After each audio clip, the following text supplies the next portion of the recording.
So welcome again. We're delighted to have you all here.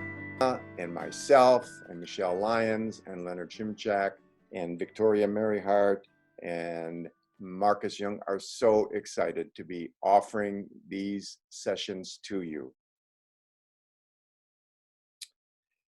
We want you to know that for the first 30 minutes, we're going to have tonight Anna speaking.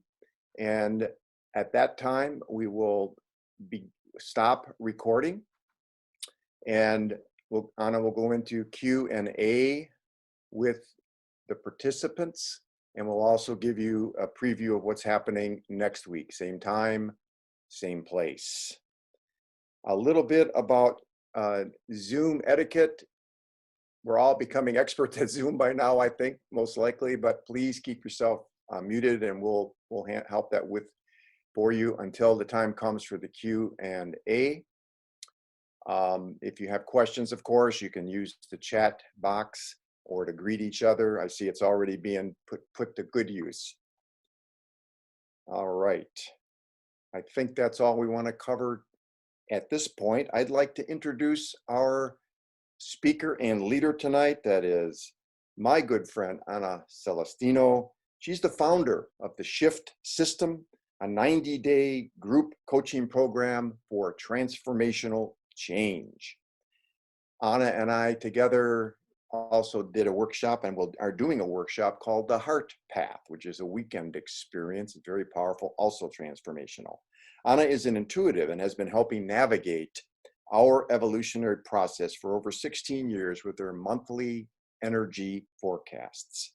And she also does private intuitive readings, and we'll give you all her fabulous contact information a little bit later. With no further ado, let's welcome my good friend and fabulous presenter, Anna Celestino.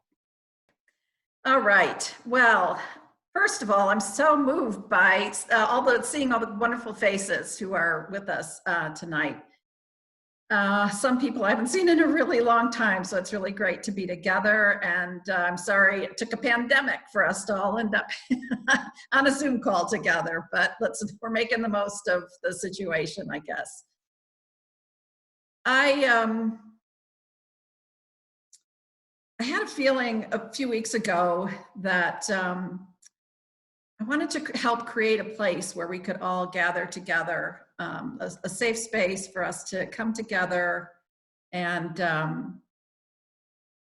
just let our hearts rest and maybe have a little fun together, maybe learn something, maybe share some tools, share some skills that we have. And so I reached out to the folks that Rick named, some friends of mine who are facilitators, and everybody had a resounding yes, which was wonderful. And so here we are together tonight, and I'm happy to be the one to kick off the process. Of course, I'm an Aries, and so I am always willing to initiate anything.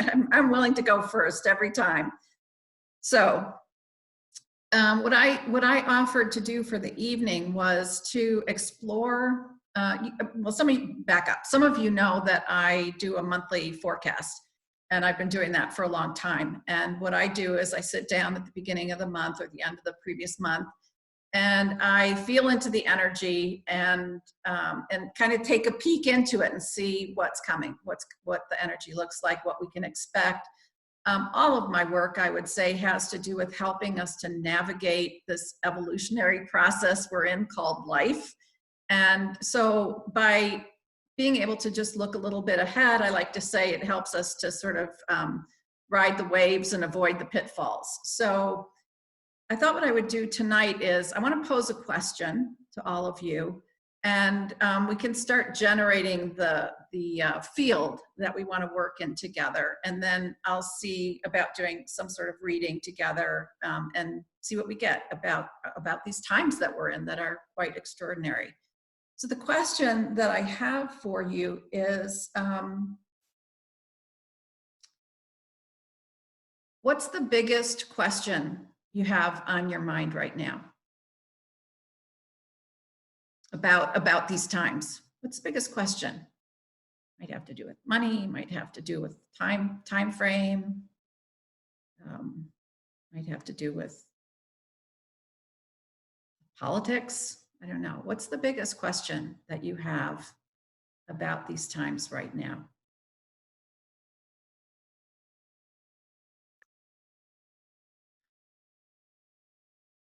And if you want to type your questions or your thoughts into the chat, I'd love to see what you guys are thinking about.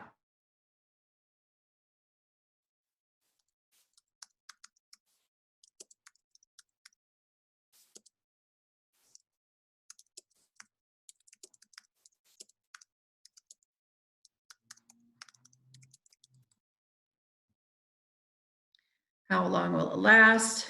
What will it be like when we come back? Good question. Laid off from work, next job, how to make money. I'm sure that's on a lot of people's minds right now. Keeping our hearts open, that was definitely something I wanted to talk about. Connection. Beginnings and endings, yep. Yeah. Good, all right, thank you. I just wanted to stir the pot a little bit and get our juices going here. All right, so give me a minute. I'm gonna kind of check in, touch in, see what we get about what would be helpful for us tonight, okay? So everybody just take a breath with me.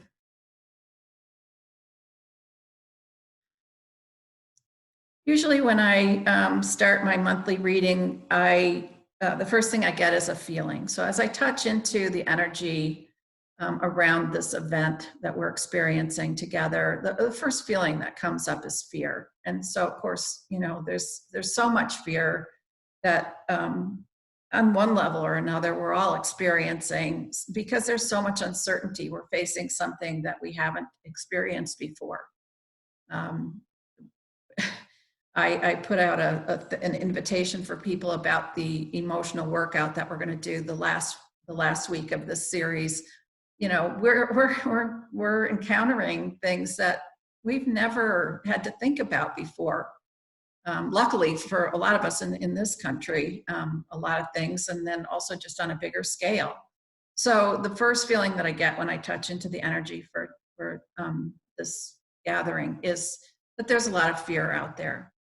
The next thing that I get about this is that it's, I think Victoria and I were talking about this the other day. It's what path are we going to take through this? If we follow the path of fear, well, we know that fear is a response to something. It's not a creative choice.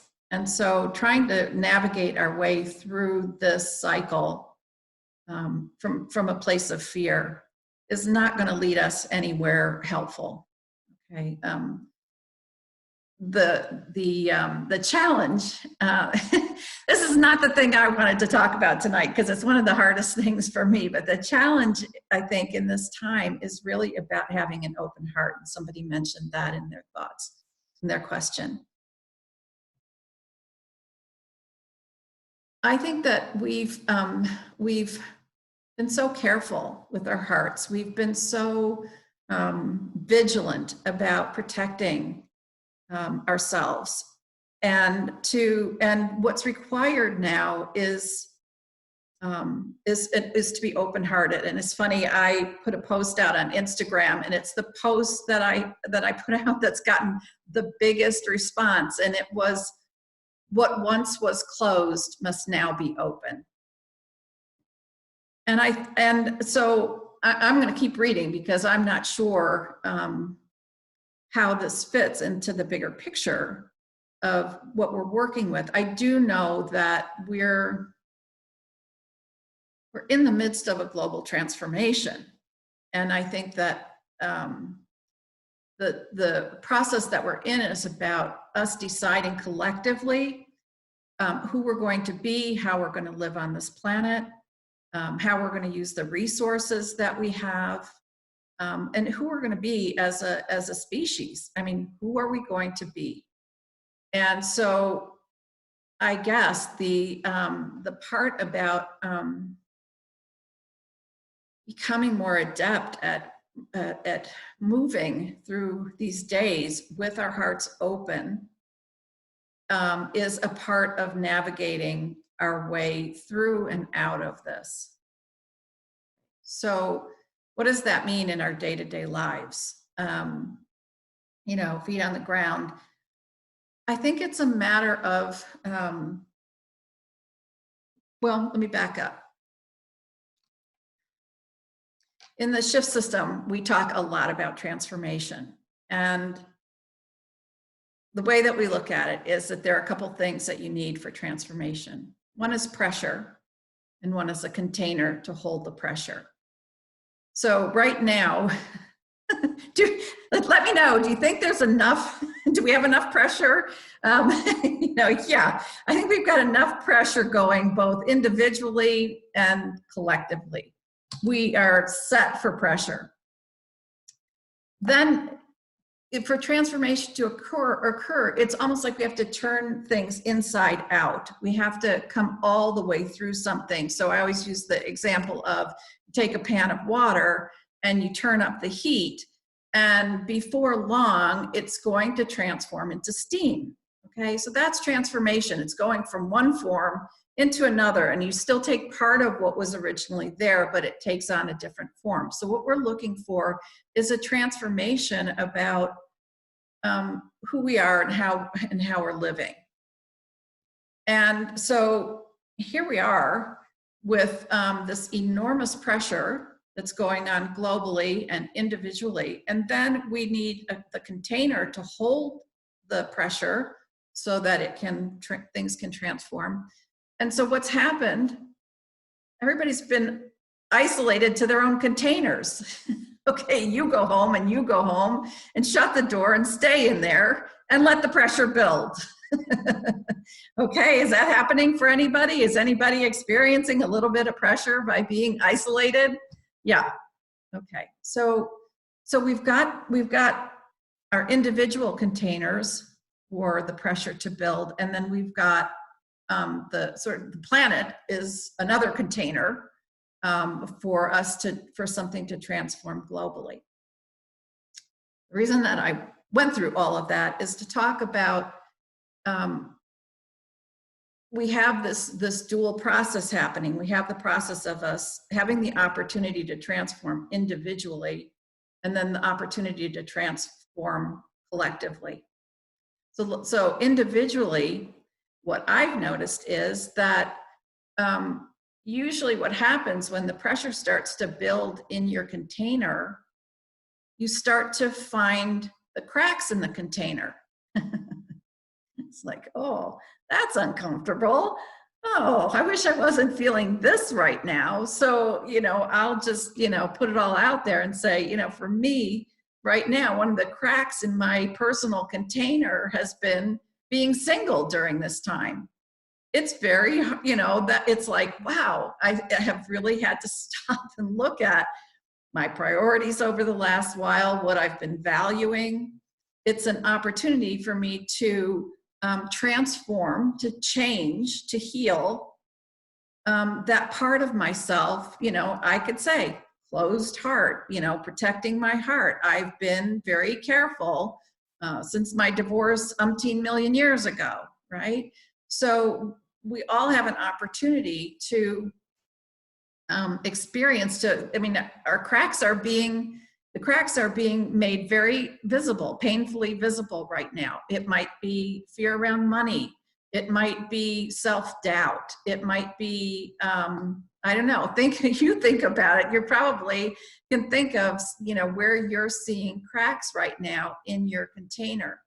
Well, as painful as that is, that's good news. We can use that information to do the healing work so that we can become a more authentic version of ourselves. Family is another one for me.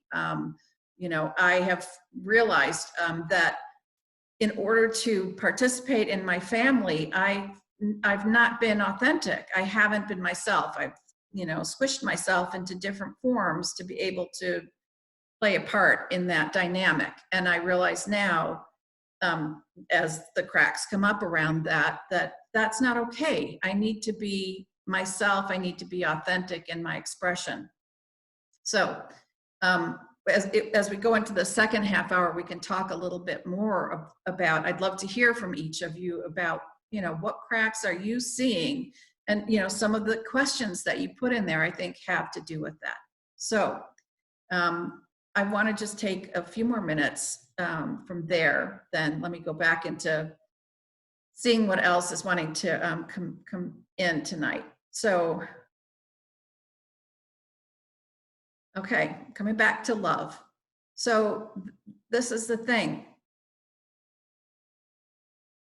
Every choice that we make, the phrase that I get is take the high road. What's the high road here?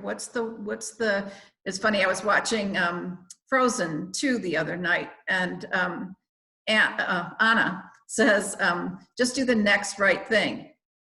And I've got that, I printed it out and put it up on the wall over here, because I think that's a way to find our way through what's happening. So there's going to be tons of uncertainty, tons of confusion, tons of fear that come in. The way to navigate this is to keep coming back to center, keep asking ourselves, what's the next right thing for me to do right now? Where is my heart in the midst of all this? What support do I need for my heart to be open? What will it take for me to be honest? And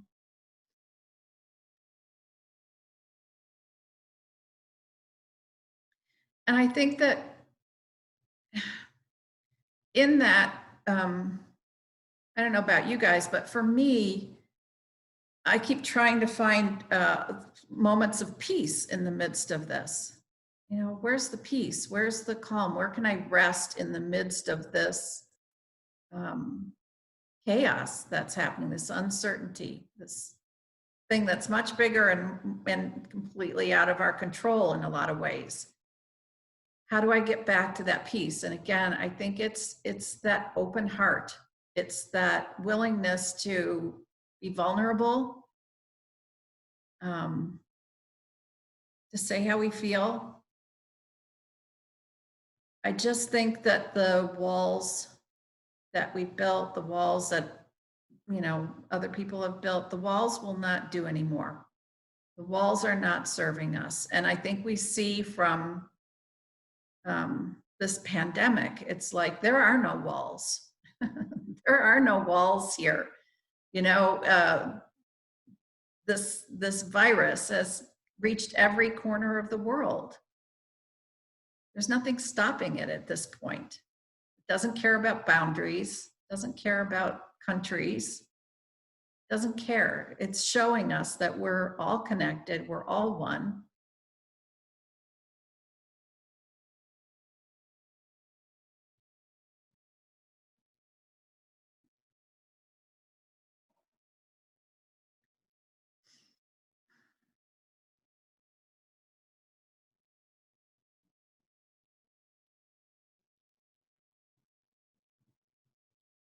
What will it take for us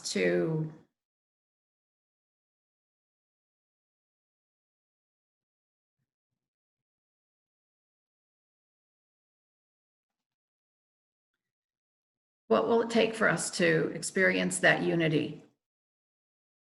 I read just a headline before I got on the call today, and it was the question was,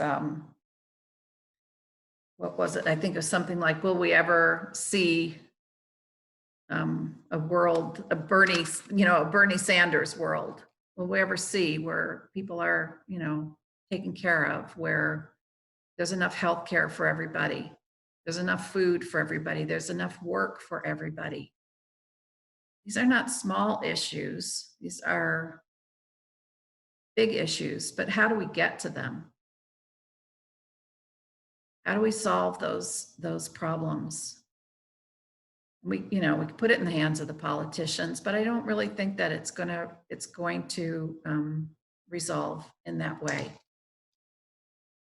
So the question I would pose to you is, where are you holding back? Where are you protecting your heart?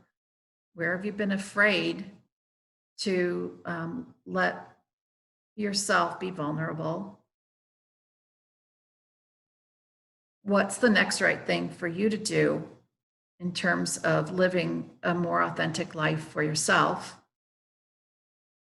How can you